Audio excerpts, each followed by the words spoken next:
What's going on, guys? This is your channel TFD coming back to another banger. For this one here, we got to go all the way up to Indy. Let's get it. Let's go. The Indiana Fever just had a brief but much-needed pause in their demanding schedule, and they took full advantage of it. After taking Friday off to rest, the team regrouped on Saturday to hit the gym and iron out a few kinks. With the All-Star break behind them, it was all about tightening up on defense and revisiting the fundamentals as they gear up for the second half of the season. It's wild to think that just a week ago, the entire WNBA was centered in Indianapolis for All-Star Weekend. Now, things have shifted back to business as usual. And part of that business for the Fever includes a new addition to the roster. Enter Khloe Bybby. The 6'2" forward joins Indiana on a 7-day contract, and it's a bit of a whirlwind journey for her. Bibby had already played briefly for the Golden State Valkyries earlier this season, but when the Fever came calling, she was halfway around the world. In China, to be exact. She arrived in Indianapolis just a couple of days ago and is expected to suit up for her debut game with the Fever this Sunday on the road in Chicago. But here's the twist. This game isn't just any regular season matchup. It was moved to the iconic United Center, mainly due to the Caitlin Clark effect.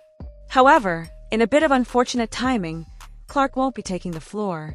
Her absence, combined with injury concerns surrounding Angel Reese, who sat out her team's most recent game, puts the spotlight elsewhere.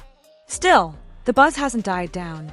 This game is being nationally televised across the ABC family of networks, and despite the missing star power, it's expected to draw plenty of eyeballs.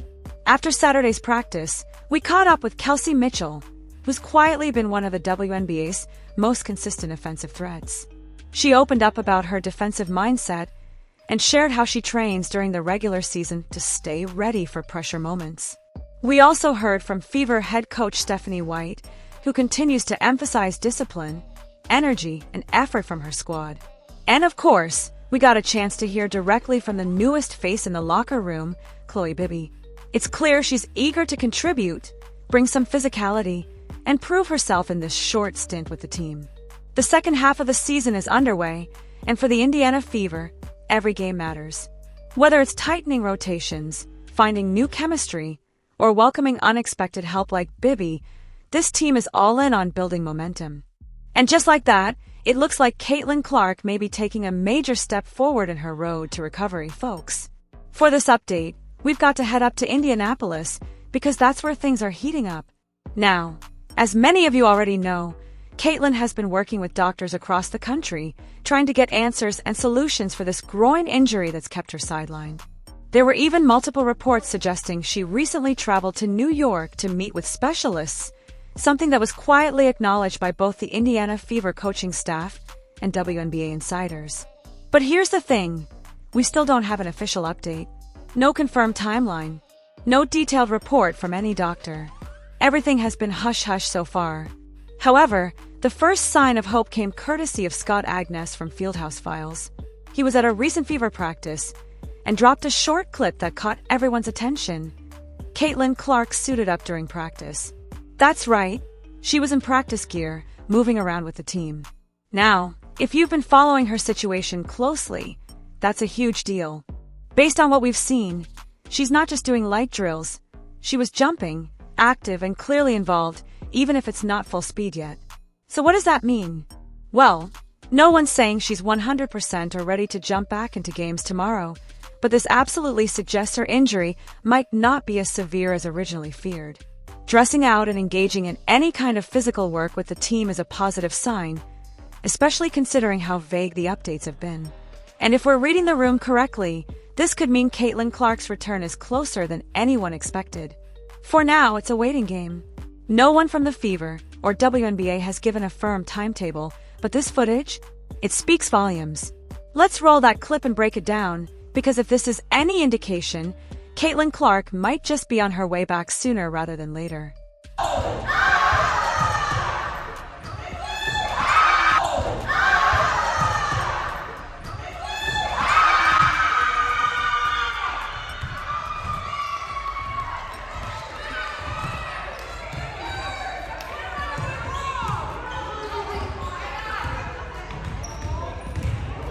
So as you guys just saw in that clip, Caitlin Clark was fully dressed out and active at practice. And yeah, just like I said earlier, we still haven't gotten any official word from the Indiana Fever.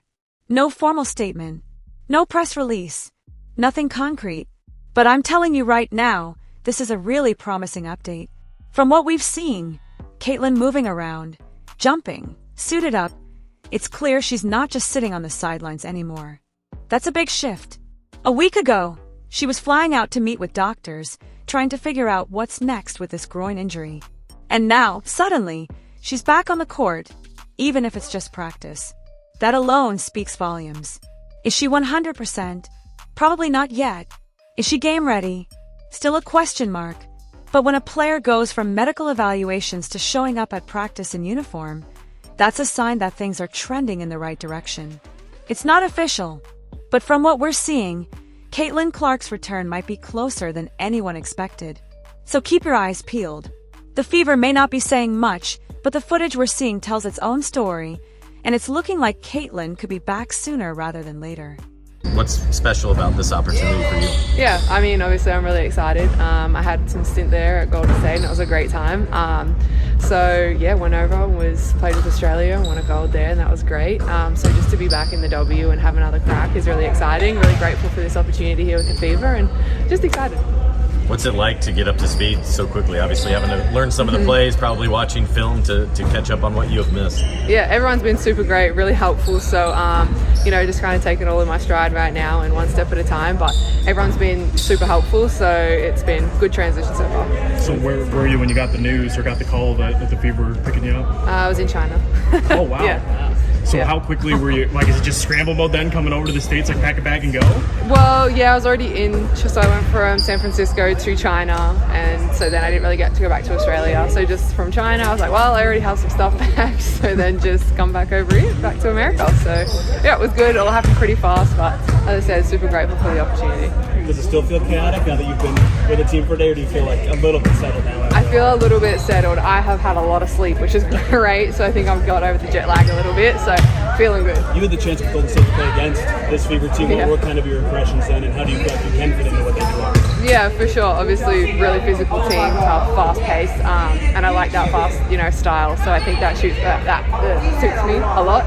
Fast-paced, shoot through ball, and I think that's exactly what I do. So hopefully, I can find my strides here and get into some. Has that been similar to what they've kind of instructed you that they hope you will do here?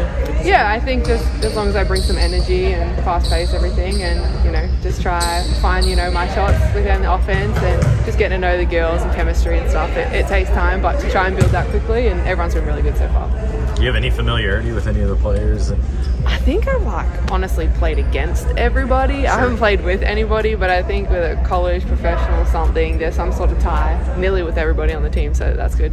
Is it beneficial at all to be on the road? You have a bus ride, I guess, to kind of beef up on the scheme and all that I stuff? guess so, yeah. Oh, definitely, for sure, on the scout and the scheme and things like that, but I think it's a couple-hour bus ride, so get to know everybody a little bit better, it'd be good. When did you get into town? I don't even know what day it was. A couple days ago. What were your impressions of Khloe before you got there? How do you feel like she fit in even on your statements? Yeah, her ability to stretch the floor, to be a shot maker, to create some space on the interior for AB, her size certainly as well. And it's are all things that we liked, and now we get an opportunity to see. She came in, she studied the offense, and she's been good. She's been really good. I think her best game this season against you. Do you remember that performance from her? I don't. I was not at that game because of the funeral, so I don't remember. Yeah. What's the challenge of integrating someone this late into the season? Yeah, it's a challenge always. Anytime you're integrating, but I think at the position that she'll play for us, really being somebody that's in that stretch four, middle of the floor, there's not a lot of nuance to how we'll use her. We'll shorten the playbook a little bit, make it specific to ways that we can continue to stretch the floor when we put her on the floor with AB. Today you had a rare practice you've kind of been going for. You're not 100%. Yeah. What you try to get out of today? Just addressing some slippage on the defensive end, making sure we work some offensive execution, timing, understanding really what we're trying to get on the offensive end of the floor, and just use this as an opportunity to do some full speed stuff, get up and down a little bit. Stretched out a little bit here, the schedule for you. You're going to have a game every other day. Is that going to help, I guess, just with the group game? Yeah, for sure. I think from a recovery standpoint, mentally, physically, and emotionally, to be able to recover, not be fatigued, And then also implementing new things. You know, we haven't really been able to put in anything new, as well as fine tuning some of our areas that we need to continue to grow. With Kelsey, did you notice a difference in Kelsey just in terms of how she came into the season physically? Like, did you notice leaner, stronger, anything like that? No, not really. I mean, you know, Kelsey's always kind of been the same. I think it's just making sure that we're putting her in positions to use her instincts and to do what she does best. She was playing really well overseas in China throughout the course of the off season. She was, you know, getting buckets like she does. She had a little bit of a finger thing when she came back, but she's been great, and we just want to keep putting her in position to use her instincts. Kelsey, you guys have been longing for some real practice time together. I mean, what do you feel like you guys were able to get accomplished today going into a quieter week? I think the discipline has to be maintained. I think practice is just that. Showing up is one thing, but being intentional is another. So hopefully for us, it was about mentally knowing we need to be for Chicago, using that as fuel for the game after that and the game after that. But really today was just making sure stacking days is important, not the point of us. So hopefully today was just about stacking the day and getting the right reps. What's it feel like for you as you stack months of quality play after quality play like we have seen? But what does that feel like? You kind of hope that you don't jack it up for one. I think, you know, literally you just really want to be, how can I say it? Stabilized, kind of neutralized. And because these reps are important, and as I build on, I think you guys get to see how good, like, our rhythm is starting to catch. So I think rhythm is important for players, let alone teams. And so individually, I want to be rep after rep after rep and get the rep and get it right. So when I get to the game, you guys get to see, like, she probably worked on that a couple times, you know? So that's the goal. That's always the goal. Get the reps so I can show who I am in the game. You can explain to us a few times this season. I feel like the guys' offense is at its best. Yeah. Defense is good. For sure. Sean said that last game as well. Have you felt that fluidity improve front end to end recently? I think so. I think it was big for us for the Aces because, you know, Asia Wilson is amazing. And so for us, being able to defend a player like that, let alone a team with Jackie Young and Chelsea Gray, that was big for us because, you know, they can put the ball in the hole any kind of way. They're that good. And so when we noticed that, hey, you know, get a little bit more pressure, a little bit this, a little bit that, you make great players kind of like, you know, second guess a little bit. So that's always our goal. But I think that defensive mindset is really like, it's our bread and butter, man. Like if we could defensively just be sound for a whole game, and it's easier said than done, I think we give ourselves way more chances of winning. Because if it's a rough defensive season in your time here, does this year feel like one of the better defensive groups? No, I think so. I think that it's all about having the right group of players that want to play defense. I think defense is always a one type of thing, and I think that right now, I think for us to win games and stay in our conversation of playoffs and contention, our defensive mindset has to be there every time because, I mean, you get to see who we are in transition and what kind of player I am or what area is or Lexi or Soph off defending. And so when we get in transition, we get our best. Defensively, have you noticed the buy-in more consistently even during the season gone? I think that we had a couple aha moments over the course of the season, like, dang, our defense is really good. And you don't want to like, dang, our defense is really good. And so I think the more and more we started to believe it and like actually see the reps, and then we go to film and like Breon January and Karima, like really great defensive mindset and coaches. So they'll show us on film how good we were. It was like, you know. So I think the aha moments of like seeing ourselves be great at it kind of gave us a little fuel, but it's definitely the mindset. For you, I think they mentioned on the broadcast, have you been training with like a football trainer? Oh, I did, man. I did. It's like really one of my little something I do. It don't work for everybody, but it worked for me. I'm a footwork person. I'm a speed and agility person. So in order to be my best self. So what all does that entail? Like, are you running tires on like a football field, or what are you doing out there? Tires? I don't know about that. Anything you would do as a football player. If you go watch a football workout, I do the exact same thing.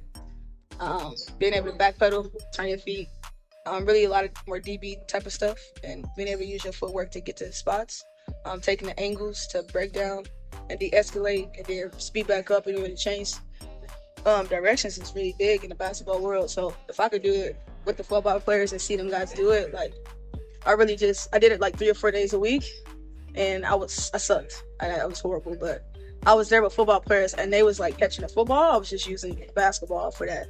But really it was just about finding the footwork and finding the angles that I needed because I think it translates to basketball. What inspired that for you? Like what led you to? Really nothing.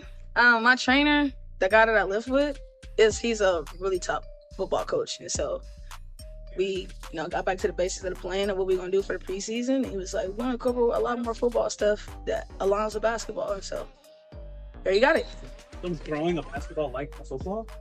No. Like, I mean, let's say I was dropping it, de-escalating somewhere. We just... Did you get out on like the tackling sleds at all, like just for fun? No, DB type of stuff. Okay. So, there you have it, a busy but promising weekend for the Indiana Fever. As they prepare to head to Chicago, there's a lot of buzz around the addition of Khloe Bybby, who's eager to make her mark during her 7-day contract window. From overseas hustle to hitting the hardwood at Salesforce Court, Bibby's arrival brings fresh energy and spacing potential that the Fever will surely look to capitalize on.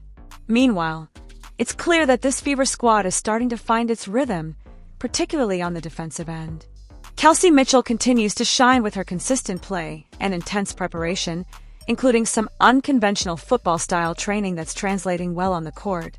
Coach Stephanie White and the team are focused on stacking productive days and fine-tuning their system with a playoff push still in sight.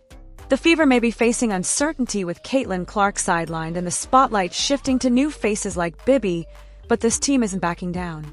With renewed energy, discipline, and chemistry building from within, Indiana looks ready to keep pushing forward, one rep, one game, one opportunity at a time. Let's see what they can bring to the floor in Chicago. Make sure to stay tuned, Fever fans. This journey is far from over. Get down in comment section. Tell us what you're thinking about this. Don't forget like and subscribe to Daily Update.